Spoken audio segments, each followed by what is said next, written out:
and welcome back. This is the low budget frame jig series video number 6, the final video in the series. In the last video, we fabricated the rear axle fixture and column assembly. In this video, we'll finish up this series with the C-tube fixture. Let's get started. Some of you guys commented to use a bit of salt with the glued part to keep them from sliding around. So that's what I did, and I may have gotten a little carried away. One of the parts, they didn't quite sandwich together completely, but it still ended up working out pretty good. So thanks.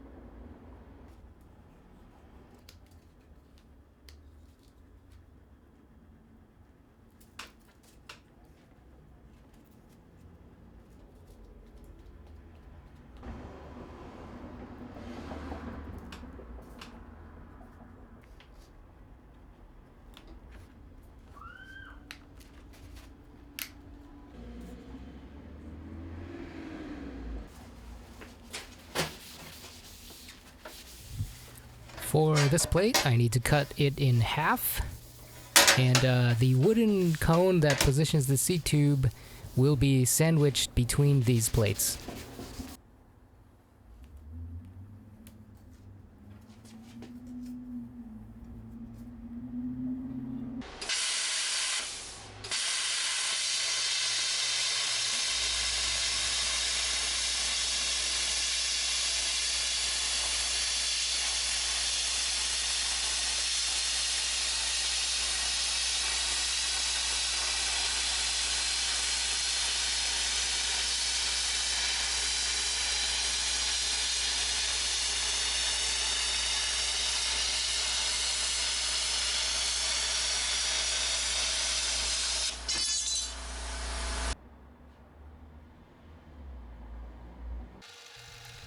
Okay, so I need to cut a slot on the plates for the so that the plate can kind of slide back and forth on the rear dropout column. So in order to cut the slot, I'm going to use the plasma cutter, but I'm drilling holes on either end of the slot so that the plasma cutter will have kind of a place to start.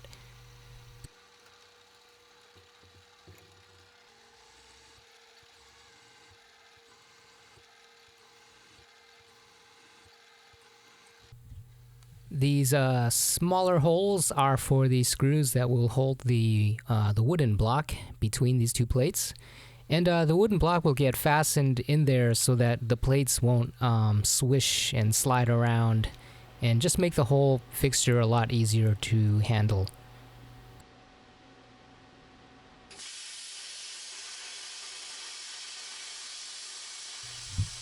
And now I'm using the plasma cutter to cut the slot in the center of these plates.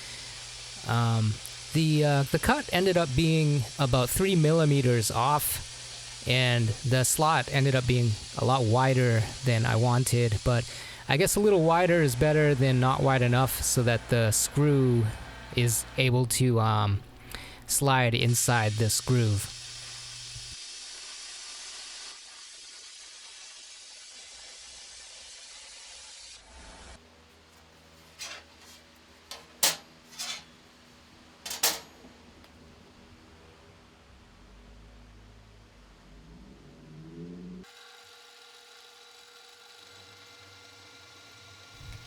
Countersinking the screw holes, but I have since decided to not countersink these holes for the final design.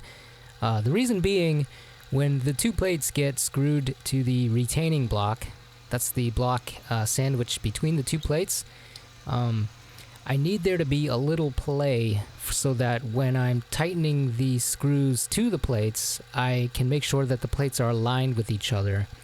And by countersinking them, it makes it a whole lot harder to do that. And it means that your screw holes need to be like absolutely perfect. Do not countersink these holes, and they will align easier.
All right, here I am attaching the retainer block to the plates.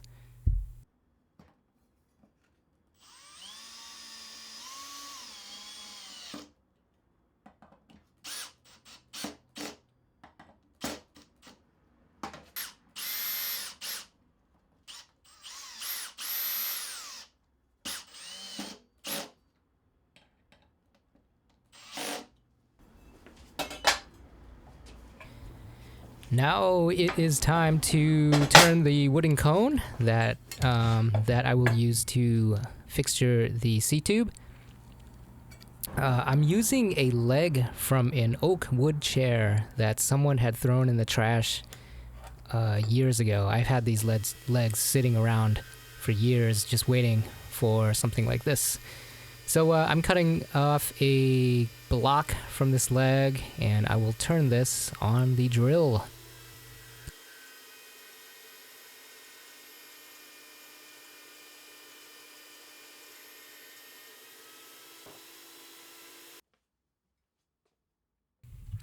And now I'm chasing a hole with a 1/2-inch drill, and I'm doing it by hand because I couldn't fit it in the in my mini mill because I was too lazy to take the vise off. But I should have taken the vise off because when I stick the 1/2-inch threaded rod in there, it's a little play, it's a little loose, but I think it'll be okay.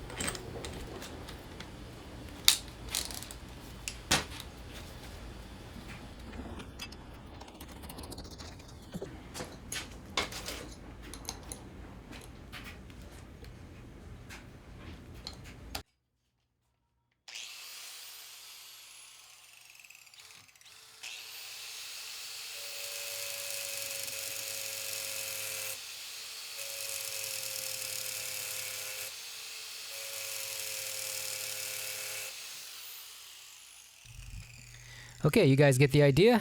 I got an angle grinder and a drill, and I'm turning down this cone. So I'm doing it this way because I think most people will don't have maybe the tools necessary to do it the other way, which is like on a lathe.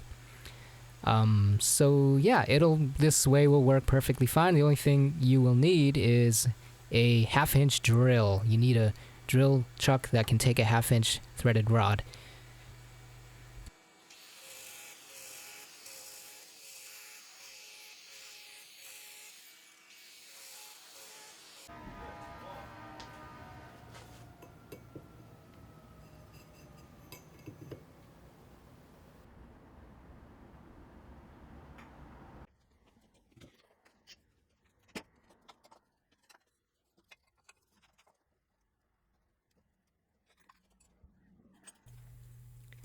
All right, let's assemble it. I coated all the parts with polyurethane off camera. Okay, I'm attaching the block, and as you can see, I'm pushing the two plates down onto the table as I tighten these screws.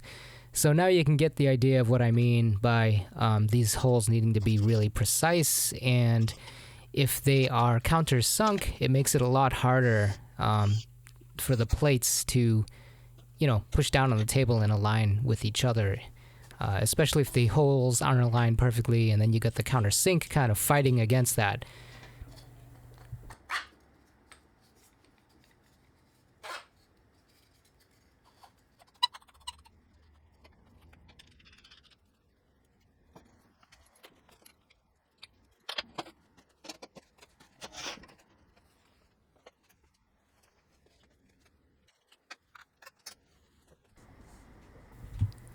I 3D printed these little plastic tabs, and they go on the opposite end of the threaded rods, the side where I tack welded the nut onto the threaded rod.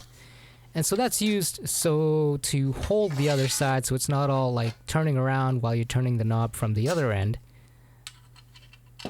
And it ended up working pretty well.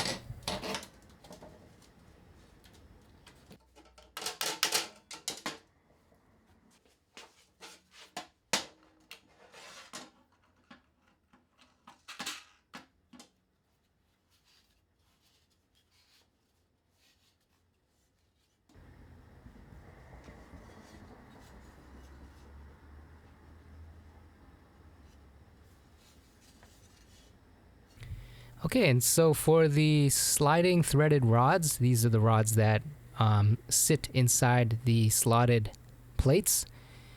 I printed a, what do you call this?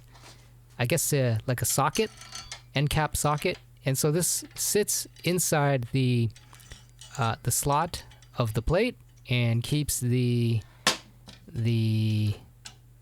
threaded rod from spinning endlessly while I tighten the other side.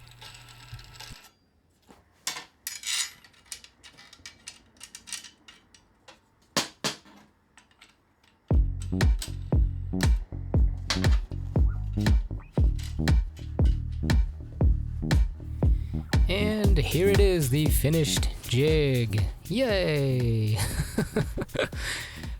This is probably like the shortest series I've ever done, which is great because you guys don't have to wait too long to see the end. But it's actually not the end. There's more things I need to do to this jig. I actually need to test it in real life, in the real world, with actually building a frame.